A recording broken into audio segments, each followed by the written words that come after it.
ಸಾಯಿ ಸಚ್ಚರಿತ್ರೆ ಅಧ್ಯಾಯ 3 ಸಾಯಿ ಬಾಬಾರವರ ಅನುಮತಿ ಮತ್ತು ವಾಗ್ದಾನ. ಭಕ್ತರಿಗೆ ಕೆಲಸದ ಹಂಚಿಕೆ. ದೀಪದಂತೆ ಬಾಬಾರವರ ಕತೆಗಳು. ಅವನ ಮಾತೃ ಪ್ರೀತಿ. ರೋಹಿಲ್ಲಾಳ ಕತೆ ಮತ್ತು ಅವನ ಸಿಹಿ ಮತ್ತು ಅಮೃತದಂತಹ ಮಾತುಗಳು. ಸಾಯಿ ಬಾಬಾರವರ ಅನುಮತಿ ಮತ್ತು ವಾಗ್ದಾನ. ಹಿಂದಿನ ಅಧ್ಯಾಯದಲ್ಲಿ ವಿವರಿಸಿದಂತೆ ಸಾಯಿ ಬಾಬಾರವರು ಸಚ್ಚರಿತ್ರೆಯ ಬರವಣಿಗೆಗೆ ತಮ್ಮ ಸಂಪೂರ್ಣ ಅನುಮೋದನೆಯನ್ನು ನೀಡಿ, ಸಚ್ಚರಿತ್ರೆಯ ಬರವಣಿಗೆಯ ಬಗ್ಗೆ ನಾನು ನಿಮ್ಮೊಂದಿಗೆ ಸಂಪೂರ್ಣವಾಗಿ ಒಪ್ಪುತ್ತೇನೆ. ನೀವು ನಿಮ್ಮ ಕರ್ತವ್ಯವನ್ನು ಮಾಡಿ, ಸ್ವಲ್ಪವೂ ಭಯಪಡಬೇಡಿ, ನಿಮ್ಮ ಮನಸ್ಸನ್ನು ಸ್ಥಿರವಾಗಿರಿಸಿಕೊಳ್ಳಿ ಮತ್ತು ನನ್ನ ಮಾತುಗಳಲ್ಲಿ ನಂಬಿಕೆ ಇರಿಸಿ. ನನ್ನ ಲೀಲೆಗಳನ್ನು ಬರೆದರೆ ಅಜ್ಞಾನವು ಮಾಯವಾಗುತ್ತದೆ ಮತ್ತು ಅವುಗಳನ್ನು ಗಮನವಿಟ್ಟು ಮತ್ತು ಭಕ್ತಿಯಿಂದ ಕೇಳಿದರೆ ಲೌಕಿಕ ಅಸ್ತಿತ್ವದ ಪ್ರಜ್ಞೆ ಕಡಿಮೆಯಾಗುತ್ತದೆ ಮತ್ತು ಪ್ರೀತಿ ಮತ್ತು ಭಕ್ತಿಯ ಬಲವಾದ ಅಲೆಗಳು ಮೇಲೇರುತ್ತವೆ. ಮತ್ತು ಒಬ್ಬನು ನನ್ನ ಲೀಲೆಗಳಲ್ಲಿ ಆಳವಾಗಿ ಧುಮುಕಿದರೆ ಅವನು ಜ್ಞಾನದ ಅಮೂಲ್ಯ ರತ್ನಗಳನ್ನು ಪಡೆಯುತ್ತಾನೆ. ಇದನ್ನು ಕೇಳಿ ಲೇಖಕರು ತುಂಬಾ ಸಂತೋಷಪಟ್ಟರು ಮತ್ತು ಅವರು ತಕ್ಷಣವೇ ನಿರ್ಭೀತರು ಮತ್ತು ಆತ್ಮವಿಶ್ವಾಸ ಹೊಂದಿದರು ಮತ್ತು ತಮ್ಮ ಕೆಲಸವು ಖಂಡಿತವಾಗಿಯೂ ಯಶಸ್ವಿಯಾಗುತ್ತದೆ ಎಂದು ಭಾವಿಸಿದರು. ನಂತರ ಶ್ಯಾಮರ ಮಾಧವರಾವ್ ದೇಶಪಾಂಡೆ ಕಡೆಗೆ ತಿರುಗಿ ಸಾಯಿಬಾಬಾ ಹೇಳಿದರು, ಒಬ್ಬ ಮನುಷ್ಯನು ನನ್ನ ಹೆಸರನ್ನು ಪ್ರೀತಿಯಿಂದ ಸ್ಮರಿಸಿದರೆ ನಾನು ಅವನ ಎಲ್ಲ ಆಸೆಗಳನ್ನು ಪೂರೈಸುತ್ತೇನೆ ಮತ್ತು ಅವನ ಭಕ್ತಿಯನ್ನು ಹೆಚ್ಚಿಸುತ್ತೇನೆ. ಮತ್ತು ಅವನು ನನ್ನ ಜೀವನ ಮತ್ತು ನನ್ನ ಕಾರ್ಯಗಳನ್ನು ಶ್ರದ್ಧೆಯಿಂದ ಹಾಡಿದರೆ ನಾನು ಅವನನ್ನು ಎಲ್ಲಾ ಕಡೆಯಿಂದ ಸುತ್ತುವರೆದಿರುವೆ. ನನ್ನೊಂದಿಗೆ ಹೃದಯ ಮತ್ತು ಆತ್ಮದಿಂದ ಲಗತ್ತಿಸಲಾದ ಭಕ್ತರು ಈ ಕಥೆಗಳನ್ನು ಕೇಳಿದಾಗ ಸ್ವಾಭಾವಿಕವಾಗಿ ಸಂತೋಷಪಡುತ್ತಾರೆ. ನನ್ನನ್ನು ನಂಬಿರಿ, ಯಾರಾದರೂ ನನ್ನ ಲೀಲೆಗಳನ್ನು ಹಾಡಿದರೆ ನಾನು ಅವನಿಗೆ ಅನಂತ ಸಂತೋಷ ಮತ್ತು ಶಾಶ್ವತ ತೃಪ್ತಿಯನ್ನು ನೀಡುತ್ತೇನೆ. ನನಗೆ ಸಂಪೂರ್ಣವಾಗಿ ಶರಣಾಗುವ, ನನ್ನನ್ನು ನಿಷ್ಠೆಯಿಂದ ಪೂಜಿಸುವ, ನನ್ನನ್ನು ನೆನಪಿಸಿಕೊಳ್ಳುವ ಮತ್ತು ನಿರಂತರವಾಗಿ ನನ್ನನ್ನು ಧ್ಯಾನಿಸುವ ಯಾವುದೇ ವ್ಯಕ್ತಿಯನ್ನು ಮುಕ್ತಗೊಳಿಸುವುದು ನನ್ನ ವಿಶೇಷ ಲಕ್ಷಣವಾಗಿದೆ. ನನ್ನ ಕತೆಗಳು ಮತ್ತು ನನ್ನ ಜೀವನದ ಬಗ್ಗೆ ಯೋಚಿಸುವ, ನನ್ನನ್ನು ಪೂಜಿಸುವವರು ಮತ್ತು ಹೀಗೆ ಯಾವಾಗಲೂ ನನ್ನನ್ನು ನೆನಪಿಸಿಕೊಳ್ಳುವವರು ಲೌಕಿಕ ವಸ್ತುಗಳು ಮತ್ತು ಸಂವೇದನೆಗಳ ಬಗ್ಗೆ ಹೇಗೆ ಜಾಗೃತರಾಗಬಹುದು? ನಾನು ನನ್ನ ಭಕ್ತರನ್ನು ಸಾವಿನ ದವಡೆಯಿಂದ ರಕ್ಷಿಸುತ್ತೇನೆ. ನನ್ನ ಕತೆಗಳನ್ನು ಕೇಳಿದರೆ ಎಲ್ಲಾ ರೋಗಗಳು ದೂರವಾಗುತ್ತವೆ. ಆದ್ದರಿಂದ ನನ್ನ ಕತೆಗಳನ್ನು ಗೌರವದಿಂದ ಕೇಳಿ ಮತ್ತು ಅವುಗಳ ಬಗ್ಗೆ ಯೋಚಿಸಿ, ಅವುಗಳ ಬಗ್ಗೆ ಧ್ಯಾನ ಮಾಡಿ ಮತ್ತು ಅವುಗಳನ್ನು ಸಂಯೋಜಿಸಿ. ಇದು ಸಂತೋಷ ಮತ್ತು ತೃಪ್ತಿಗೆ ದಾರಿ. ನನ್ನ ಭಕ್ತರ ಹೆಮ್ಮೆ ಮತ್ತು ಅಹಂಕಾರವು ಕಣ್ಮರೆಯಾಗುತ್ತದೆ, ಕೇಳುಗರ ಮನಸ್ಸು ನಿರಾಳವಾಗುತ್ತದೆ ಮತ್ತು ನೀವು ಪೂರ್ಣ ಹೃದಯ ಮತ್ತು ಸಂಪೂರ್ಣ ನಂಬಿಕೆಯನ್ನು ಹೊಂದಿದ್ದರೆ ನೀವು ಸಾಯಿಯೇ ಎಂಬ ಹೆಸರಿನ ಸರಳ ಸ್ಮರಣೆಯು ಮಾತು ಮತ್ತು ಶ್ರವಣ ಪಾಪಗಳನ್ನು ನಿವಾರಿಸುತ್ತದೆ. ಭಕ್ತರಿಗೆ ವಹಿಸಲಾದ ವಿವಿಧ ಕೆಲಸಗಳು. ಭಗವಂತ ವಿಭಿನ್ನ ಭಕ್ತರಿಗೆ ವಿಭಿನ್ನ ಕೆಲಸಗಳನ್ನು ವಹಿಸುತ್ತಾನೆ. ಕೆಲವರಿಗೆ ದೇವಾಲಯಗಳನ್ನು ನಿರ್ಮಿಸುವ ಮತ್ತು ನದಿಗಳ ದಡದಲ್ಲಿ ಮೆಟ್ಟಿಲುಗಳನ್ನು ಹತ್ತಿಸುವ ಕೆಲಸವನ್ನು ನೀಡಲಾಗುತ್ತದೆ. ಇನ್ನು ಕೆಲವರಿಗೆ ದೇವರ ಮಹಿಮೆಯನ್ನು ಹಾಡುವಂತೆ ಮಾಡಲಾಗುತ್ತದೆ. ಕೆಲವರನ್ನು ತೀರ್ಥಯಾತ್ರೆಗಳಿಗೆ ಕಳುಹಿಸಲಾಗುತ್ತದೆ ಮತ್ತು ನನಗೆ ಸಚ್ಚರಿತ್ರೆ ಬರೆಯುವ ಕೆಲಸವನ್ನು ನೀಡಲಾಯಿತು. ಎಲ್ಲ ವ್ಯವಹಾರಗಳ ಜಾತಕ ಮತ್ತು ಯಾವುದರಲ್ಲೂ ನಿಷ್ಣಾತನಾದ ನಾನು ಈ ಕೆಲಸಕ್ಕೆ ಸಂಪೂರ್ಣವಾಗಿ ಅನರ್ಹನಾಗಿದ್ದೆ. ಹಾಗಾದರೆ ನಾನು ಅಂತಹ ಕಷ್ಟಕರವಾದ ಕೆಲಸವನ್ನು ಏಕೆ ಕೈಗೊಳ್ಳಬೇಕು? ಸಾಯಿಬಾಬಾರ ನಿಜವಾದ ಜೀವನವನ್ನು ಯಾರು ವಿವರಿಸಬಹುದು? ಸಾಯಿಬಾಬಾರವರ ಕೃಪೆ ಮಾತ್ರ ಈ ಕಷ್ಟಕರವಾದ ಕೆಲಸವನ್ನು ಸಾಧಿಸಲು ಅನುವು ಮಾಡಿಕೊಡುತ್ತದೆ. ಆದ್ದರಿಂದ ನಾನು ನನ್ನ ಲೇಖನಿಯನ್ನು ಎತ್ತಿಕೊಂಡಾಗ ಸಾಯಿಬಾಬಾರವರು ನನ್ನ ಅಹಂಕಾರವನ್ನು ತೆಗೆದುಹಾಕಿ ಈ ಕತೆಗಳನ್ನು ಸ್ವತಃ ಬರೆದರು. ಆದ್ದರಿಂದ ಈ ಕತೆಗಳನ್ನು ಹೇಳುವ ಕೀರ್ತಿ ಅವರಿಗೆ ಸಲ್ಲುತ್ತದೆ, ನನಗೆ ಅಲ್ಲ.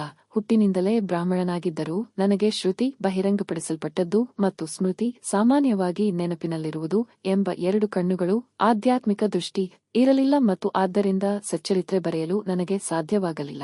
ಆದರೆ ಭಗವಂತನ ಕೃಪೆಯು ಮೂಕನನ್ನು ಮಾತನಾಡುವಂತೆ ಮಾಡುತ್ತದೆ ಮತ್ತು ಕುಂಟನನ್ನು ಪರ್ವತವನ್ನು ಏರುವಂತೆ ಮಾಡುತ್ತದೆ, ಏಕೆಂದರೆ ಅವನ ಇಚ್ಛೆಯಂತೆ ಕೆಲಸಗಳನ್ನು ಹೇಗೆ ಮಾಡಬೇಕೆಂದು ಅವನಿಗೆ ಮಾತ್ರ ತಿಳಿದಿದೆ. ಕೊಳಲು ಅಥವಾ ಹಾರ್ಮೋನಿಯಂಗೆ ಶಬ್ದಗಳು ಹೇಗೆ ಉತ್ಪತ್ತಿಯಾಗುತ್ತವೆ ಎಂದು ತಿಳಿದಿಲ್ಲ, ಅವು ಉತ್ಪಾದಿಸುವ ಶಬ್ದಗಳನ್ನು ನಿಯಂತ್ರಿಸುವವನು ಸಂಗೀತಗಾರ. ಅದೇ ರೀತಿ ನಾವು ದೇವರ ದೈವಿಕ ಇಚ್ಛೆಯ ಕೇವಲ ಉಪಕರಣಗಳು. ದೀಪದಂತೆ ಬಾಬಾರವರ ಕತೆಗಳು. ಸಮುದ್ರದ ಬಳಿಯ ವಿವಿಧ ಸ್ಥಳಗಳಲ್ಲಿ ದೀಪಸ್ತಂಭಗಳನ್ನು ನಿರ್ಮಿಸಲಾಗಿದೆ. ಇದರಿಂದಾಗಿ ನಾವಿಕರು ಬಂಡೆಗಳು ಮತ್ತು ಅಪಾಯಗಳನ್ನು ತಪ್ಪಿಸಲು ಮತ್ತು ಸುರಕ್ಷಿತವಾಗಿ ನೌಕಾಯಾನ ಮಾಡಲು ಸಹಾಯ ಮಾಡುತ್ತಾರೆ. ಸಾಯಿಬಾಬಾ ಅವರ ಕತೆಗಳು ಲೌಕಿಕ ಅಸ್ತಿತ್ವದ ಸಾಗರದಲ್ಲಿ ಇದೇ ರೀತಿಯ ಉದ್ದೇಶವನ್ನು ಪೂರೈಸುತ್ತವೆ. ಅವು ಸಿಹಿಯಲ್ಲಿ ಅಮೃತವನ್ನು ಮೀರುತ್ತವೆ ಮತ್ತು ನಮ್ಮ ಲೌಕಿಕ ಮಾರ್ಗವನ್ನು ಸುಗಮ ಮತ್ತು ಸುಲಭವಾಗಿ ಪ್ರಯಾಣಿಸುವಂತೆ ಮಾಡುತ್ತವೆ. ಸಂತರ ಕಥೆಗಳು ಧನ್ಯವಾದ. ಏಕೆಂದರೆ ಅವು ನಮ್ಮ ಹೃದಯಗಳನ್ನು ಪ್ರವೇಶಿಸಿದಾಗ ಅಹಂಕಾರ ಮತ್ತು ದ್ವಂದ್ವತೆಯ ಭಾವನೆ ಮಾಯವಾಗುತ್ತವೆ ಮತ್ತು ಅವು ಹೃದಯದಲ್ಲಿ ಸಂಗ್ರಹವಾದಾಗ ಅನುಮಾನಗಳು ಹಾರಿಹೋಗುತ್ತವೆ, ಹೆಮ್ಮೆ ಮಾಯವಾಗುತ್ತದೆ ಮತ್ತು ಬುದ್ಧಿವಂತಿಕೆ ಹೇರಳವಾಗಿ ಸಂಗ್ರಹವಾಗುತ್ತದೆ. ಬಾಬಾ ಅವರ ಖ್ಯಾತಿಯ ವಿವರಣೆ ಮತ್ತು ಪ್ರೀತಿಯಿಂದ ಅದನ್ನು ಕೇಳುವುದು ಭಕ್ತನ ಪಾಪಗಳನ್ನು ನಾಶಪಡಿಸುತ್ತದೆ. ಆದ್ದರಿಂದ ಮೋಕ್ಷವನ್ನು ಪಡೆಯಲು ಇದು ಸರಳವಾದ ಸಾಧನೆಯಾಗಿದೆ. ಕೃತಯುಗದ ಸಾಧನೆಯು ಮನಸ್ಸು ಮತ್ತು ದೇಹದ ಶಾಂತಿಯಾಗಿತ್ತು, ತ್ರೇತಾಯುಗಕ್ಕೆ ತ್ಯಾಗ, ದ್ವಾಪರಕ್ಕೆ ಪೂಜೆ ಮತ್ತು ಕಲಿಯುಗಕ್ಕೆ ಪ್ರಸ್ತುತ ಇದು ಭಗವಂತನ ಮಹಿಮೆಯನ್ನು ಹಾಡುತ್ತಿದೆ. ಈ ಕೊನೆಯ ಸಾಧನೆಯು ಎಲ್ಲ ಜನರಿಗೆ ಮುಕ್ತವಾಗಿದೆ.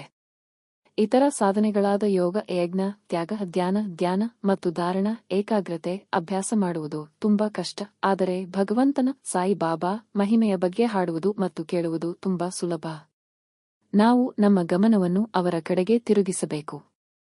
ಈ ಕಥೆಗಳನ್ನು ಹಾಡುವುದು ಮತ್ತು ಕೇಳುವುದರಿಂದ ಇಂದ್ರಿಯಗಳು ಮತ್ತು ಅವುಗಳ ವಸ್ತುಗಳ ಮೇಲಿನ ನಮ್ಮ ಬಾಂಧವ್ಯವನ್ನು ತೆಗೆದುಹಾಕುತ್ತದೆ ಮತ್ತು ಭಕ್ತರನ್ನು ನಿರ್ಲಿಪ್ತರನ್ನಾಗಿ ಮಾಡುತ್ತದೆ ಮತ್ತು ಅಂತಿಮವಾಗಿ ಅವರನ್ನು ಆತ್ಮಸಾಕ್ಷಾತ್ಕಾರಕ್ಕೆ ಕರೆದೊಯ್ಯುತ್ತದೆ.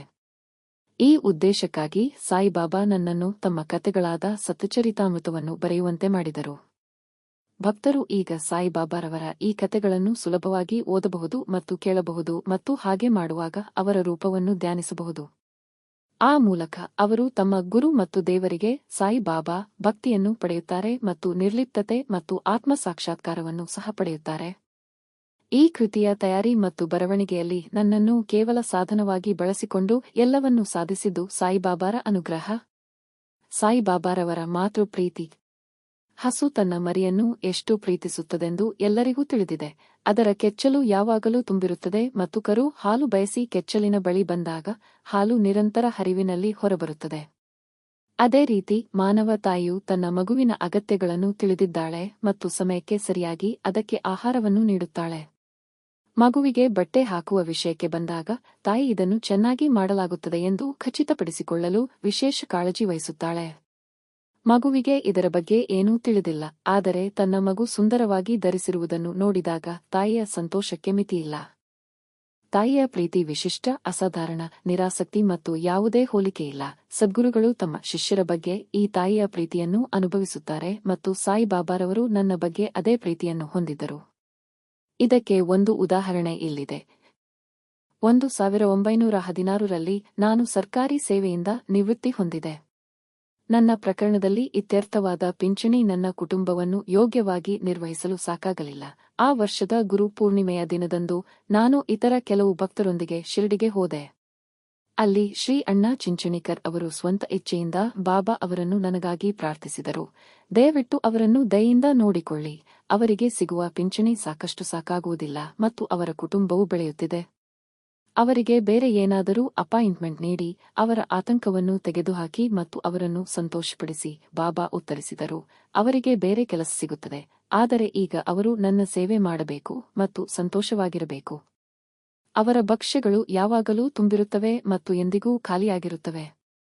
ಅವರು ತಮ್ಮ ಎಲ್ಲಾ ಗಮನವನ್ನು ನನ್ನ ಕಡೆಗೆ ತಿರುಗಿಸಬೇಕು ಮತ್ತು ನಾಸ್ತಿಕರು, ಧರ್ಮವಿರೋಧಿಗಳು ಮತ್ತು ದುಷ್ಟ ಜನರ ಸಹವಾಸವನ್ನು ತಪ್ಪಿಸಬೇಕು. ಅವರು ಎಲ್ಲರ ಬಗ್ಗೆಯೂ ಸೌಮ್ಯ ಮತ್ತು ವಿನಮ್ರರಾಗಿರಬೇಕು ಮತ್ತು ನನ್ನನ್ನು ಹೃದಯ ಮತ್ತು ಆತ್ಮದಿಂದ ಆರಾಧಿಸಬೇಕು. ಅವರು ಹೀಗೆ ಮಾಡಿದರೆ ಅವರಿಗೆ ಶಾಶ್ವತ ಸಂತೋಷ ಸಿಗುತ್ತದೆ. ರೋಹಿಲ್ಲಾಳ ಕತೆ. ರೋಹಿಲ್ಲಾಳ ಕಥೆಯು ಸಾಯಿಬಾಬಾರವರ ಸರ್ವತೋಮುಖ ಪ್ರೀತಿಯನ್ನು ವಿವರಿಸುತ್ತದೆ. ಎತ್ತರದ, ಉತ್ತಮ ಮೈಕಟ್ಟು ಮತ್ತು ಗೂಳಿಯಷ್ಟು ಬಲಿಷ್ಠ ರೋಹಿಲ್ಲಾ ಎಂಬ ವ್ಯಕ್ತಿ ಉದ್ದವಾದ ಕಫ್ನಿ, ನಿಲುವಂಗಿ ಧರಿಸಿ ಶಿರ್ಡಿಗೆ ಬಂದನು ಮತ್ತು ಬಾಬಾರಿಂದ ಆಕರ್ಷಿತನಾದನು. ದಿನವಿಡೀ ಅವರು ಜೋರಾಗಿ ಮತ್ತು ಕಠಿಣ ಸ್ವರದಲ್ಲಿ ಕಲ್ಮಾ, ಪವಿತ್ರ ಕುರಾನ್ನ ಶ್ಲೋಕಗಳು ಪಠಿಸುತ್ತಿದ್ದರು ಮತ್ತು ಅಲ್ಲಾಹೋ ಅಕ್ಬರ್, ದೇವರು ಶ್ರೇಷ್ಠ ಎಂದು ಜೋರಾಗಿ ಕೂಗುತ್ತಿದ್ದರು. ಶಿರ್ಡಿಯ ನಿವಾಸಿಗಳು ಹಗಲಿನಲ್ಲಿ ತಮ್ಮ ಹೊಲಗಳಲ್ಲಿ ಕೆಲಸ ಮಾಡುತ್ತಿದ್ದರು. ಅವರು ಮನೆಗೆ ಹಿಂತಿರುಗಿದಾಗ ರೋಹಿಲ್ಲಾಗಳ ಕಠಿಣ ಕೂಗು ಮತ್ತು ಕೂಗುಗಳೊಂದಿಗೆ ಸ್ವಾಗತಿಸಲ್ಪಟ್ಟರು. ಅವರ ನಿದ್ರೆ ತೀವ್ರವಾಗಿ ಭಂಗವಾಯಿತು ಮತ್ತು ಅವರು ತುಂಬಾ ಅನಾನುಕೂಲತೆಯನ್ನು ಅನುಭವಿಸಿದರು.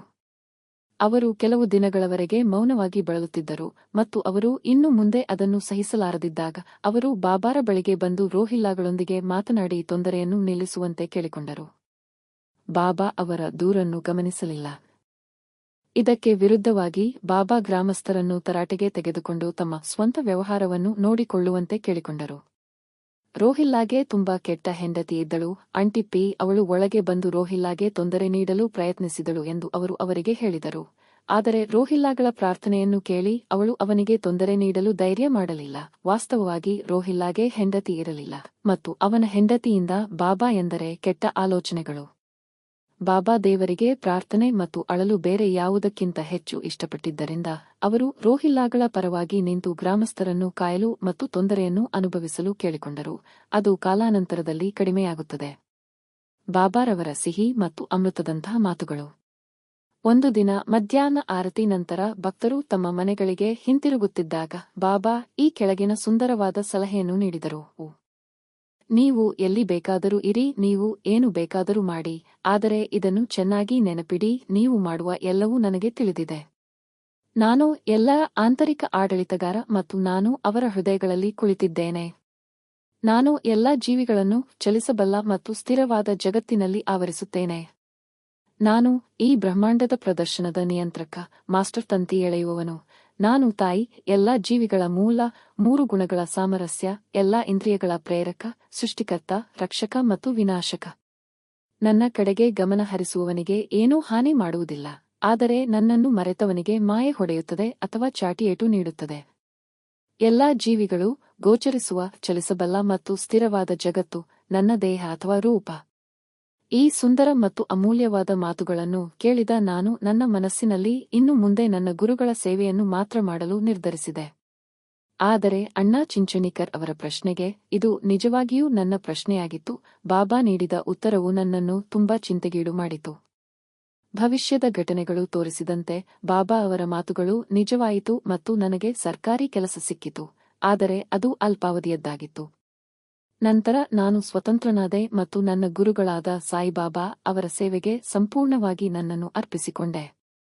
ಈ ಅಧ್ಯಾಯವನ್ನು ಮುಗಿಸುವ ಮೊದಲು ಓದುಗರು ವಿವಿಧ ಅಡೆತಡೆಗಳನ್ನು, ಸೋಮಾರಿತನ, ನಿದ್ರೆ, ಮನಸ್ಸಿನ ಅಲೆದಾಟ, ಇಂದ್ರಿಯಗಳ ಮೇಲಿನ ಮೋಹ ನಿವಾರಿಸಿಕೊಂಡು ಸಾಯಿಬಾಬಾರವರ ಈ ಕಥೆಗಳತ್ತ ತಮ್ಮ ಸಂಪೂರ್ಣ ಗಮನವನ್ನು ಹರಿಸಬೇಕೆಂದು ನಾನು ವಿನಂತಿಸುತ್ತೇನೆ. ಅವರ ಪ್ರೀತಿ ಸಹಜವಾಗಿರಲಿ, ಭಕ್ತಿಯ ರಹಸ್ಯವನ್ನು ಅವರು ತಿಳಿದುಕೊಳ್ಳಲಿ, ಇತರ ಸಾಧನೆಗಳ ಮೂಲಕ ಅವರು ತಮ್ಮನ್ನು ತಾವು ದಣಿದಿಲ್ಲ ಮತ್ತು ಸಾಯಿಬಾಬಾರವರ ಕಥೆಗಳನ್ನು ಕೇಳುವ ಮೂಲಕ ಈ ಸರಳ ಪರಿಹಾರಕ್ಕೆ ಅಂಟಿಕೊಳ್ಳಲಿ. ಇದು ಅವರ ಅಜ್ಞಾನವನ್ನು ನಾಶಪಡಿಸುತ್ತದೆ ಮತ್ತು ಅವರಿಗೆ ಮೋಕ್ಷವನ್ನು ನೀಡುತ್ತದೆ. ಆದ್ದರಿಂದ ಸಾಯಿಬಾಬಾ ಎಲ್ಲರ ಹೃದಯಗಳಲ್ಲಿ ಸಿಂಹಾಸನಾರೋಹಣ ಮಾಡಲಿ. ಮುಂದಿನ ಅಧ್ಯಾಯದಲ್ಲಿ ಶಿರಡಿಗೆ ಸಾಯಿಬಾಬಾ ಅವರ ಆಗಮನದ ಬಗ್ಗೆ ಮಾತನಾಡುತ್ತೇನೆ. ಶ್ರೀ ಸಾಯಿ ಅವರಿಗೆ ನಮಸ್ಕರಿಸಿ ಎಲ್ಲರಿಗೂ ಶಾಂತಿ ಸಿಗಲಿ.